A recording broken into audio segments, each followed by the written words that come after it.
ഏറ്റവും വലിയ വെല്ലുവിളി എന്ന് പറയുന്നത് മാർക്കറ്റ് പെർസെപ്ഷൻ അല്ലെങ്കിൽ കസ്റ്റമറുടെ perception on your product or service. നിങ്ങളെക്കുറിച്ച് കസ്റ്റമർക്കുള്ള അഭിപ്രായം, നിങ്ങളെക്കുറിച്ച്, നിങ്ങളുടെ ബിസിനസ്സിനെ കുറിച്ച്, നിങ്ങളുടെ പ്രൊഡക്റ്റിനെ കുറിച്ച് മാർക്കറ്റിൽ രൂപപ്പെടുന്ന ബ്രാൻഡ് അവയർനെസ് അല്ലെങ്കിൽ perception. This is very critical.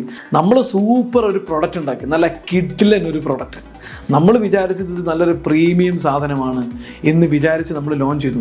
ജനങ്ങൾ വിചാരിച്ചത് ഇതൊരു കോമാളി പ്രൊഡക്റ്റാണ്, ഇതൊരു തല്ലിപ്പൊളി പ്രൊഡക്റ്റ് ആണെന്ന് ജനങ്ങൾക്ക് ഫീൽ ചെയ്ത് കഴിഞ്ഞാൽ, ജനങ്ങൾ അതിനെ അങ്ങനെ ഇൻ്റർപ്രറ്റ് ചെയ്ത് കഴിഞ്ഞാൽ നമ്മുടെ എല്ലാ എഫേർട്ടും വേസ്റ്റാവും. കാരണം നിങ്ങളുടെ പ്രൊഡക്റ്റ് എന്താണെന്ന് അവർക്ക് അറിയില്ല.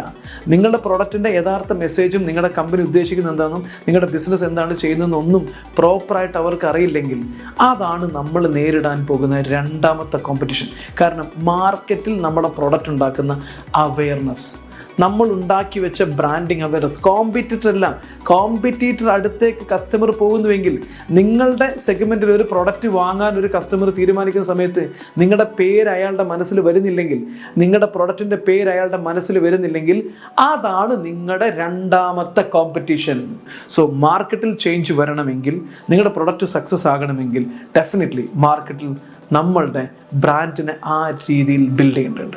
നമ്മുടെ പ്രോഡക്റ്റിന് ബ്രാൻഡ് റെക്കഗ്നീഷൻ കിട്ടിയിട്ടില്ലെങ്കിൽ നമുക്ക് മാർക്കറ്റ് ഗ്രാബ് ചെയ്യാൻ പറ്റില്ല. കാരണം ഒരു കസ്റ്റമർക്ക് ഒരു പ്രൊഡക്റ്റ് വേണം, ആ പ്രൊഡക്റ്റ് വാങ്ങാൻ നിൽക്കുന്ന സമയത്ത് നിങ്ങളുടെ കോമ്പറ്റീറ്ററുടെ പേരാണ് അയാളുടെ മനസ്സിൽ വരുന്നതെങ്കിൽ തീർച്ചയായിട്ടും നമുക്ക് അതിനേക്കാളും വലിയ കോമ്പറ്റീഷൻ ഇല്ല. നിങ്ങളുടെ കസ്റ്റമറുടെ മനസ്സിനകത്ത് നിങ്ങളുടെ പ്രൊഡക്റ്റിനെ കുറിച്ചുള്ള അവയർനെസ് എന്താണെന്നുള്ള ക്ലാരിറ്റി ഉണ്ടായിരിക്കണം. സോ വലിയ രീതിയിൽ പ്രചണ്ഡമായിട്ട് കൊണ്ടുവരുന്ന, ഒരുപക്ഷെ ലോകത്തിൽ ഏറ്റവും കൂടുതൽ സക്സസ് ആകുമായിരുന്ന, ലോകത്തിൽ ഏറ്റവും കൂടുതൽ കസ്റ്റമറെ ഇന്ത്യ പോലുള്ളൊരു മാർക്കറ്റിൽ ഏതൊരാൾക്കും അഫോർഡ് ചെയ്യാൻ പറ്റുന്ന ഒരു കാർ ആകുമായിരുന്ന ഒരു കാർ കംപ്ലീറ്റ് ആയിട്ട് നശിച്ചു പോകാൻ ഒരൊറ്റ കാര്യം ഉണ്ടായിരുന്നുള്ളൂ: കസ്റ്റമറുടെ മനസ്സിൽ ആ പ്രൊഡക്റ്റിന് വന്ന് പതിഞ്ഞ, കസ്റ്റമേഴ്സിൻ്റെ മൈൻഡിൽ ആ പ്രൊഡക്റ്റിന് വന്ന ബ്രാൻഡ് ഇമേജ്, കസ്റ്റമേഴ്സിൻ്റെ മൈൻഡിൽ നമ്മുടെ പ്രൊഡക്റ്റിൻ്റെ പേരെന്താണ്, നമ്മുടെ പ്രൊഡക്റ്റിനെ കസ്റ്റമർ എങ്ങനെയാണ് വിലയിരുത്തുന്നത്, ദാറ്റ് ഈസ് വെരി ക്രിട്ടിക്കൽ. അത് വളരെ വളരെ വളരെ important.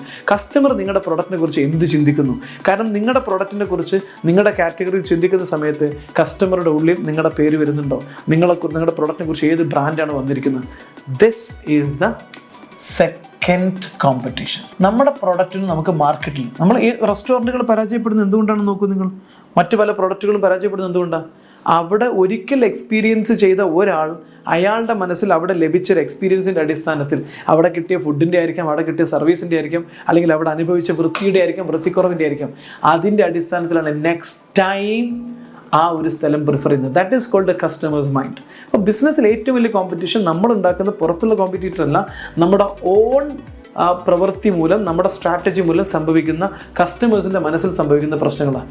And number 3, product concept. ഈ പ്രോഡക്റ്റ് കോൺസെപ്റ്റ് എന്ന് പറഞ്ഞു കഴിഞ്ഞാൽ നേരത്തെ പറഞ്ഞതിൻ്റെ ഒന്നാമത് പറഞ്ഞതിനോട് ചേർത്ത് വായിക്കാവുന്ന ഒരു സംഗതിയാണ്. കാരണം നിങ്ങളുടെ ഏതെങ്കിലും ഒരു പ്രൊഡക്റ്റ് മാർക്കറ്റിലേക്ക് ഇറക്കുന്നു, ആ പ്രൊഡക്റ്റ് വലിയ രീതിയിൽ സക്സസ് ആകുന്നു. അങ്ങനെ സക്സസ് ആയിക്കഴിഞ്ഞാൽ നമ്മുടെ മനസ്സിനകത്തൊരു പ്രശ്നമുണ്ട്, നമ്മുടെ മനസ്സിന് ചെറിയൊരു പ്രശ്നമുണ്ട്. നമ്മുടെ മനസ്സെന്ത് ചെയ്യും? ആ പ്രൊഡക്റ്റിനോടൊരു അമിതമായ സ്നേഹവും വാത്സല്യവും ഒക്കെ തോന്നും. ആ പ്രൊഡക്റ്റ് ഭയങ്കരമായിട്ട് അങ്ങ് ഇഷ്ടപ്പെടും, ആ പ്രൊഡക്റ്റ് ഭയങ്കര സെറ്റാണെന്ന് അങ്ങ് വിചാരിക്കും. എന്നിട്ട് പിന്നെ ആ പ്രൊഡക്റ്റിൽ നിന്നിട്ടായിരിക്കും ഉണ്ടാവുക, ഞങ്ങൾ ഒരു കാലത്ത് അവാർഡ് വാങ്ങിച്ച ബിസിനസ്സാണ്, ഞങ്ങളുടെ ഒരു കാലത്ത് അവാർഡ് വാങ്ങിച്ച പ്രൊഡക്റ്റാണ് എന്നുള്ള ഗമയും പത്രാസും പറഞ്ഞുകൊണ്ടിരിക്കും.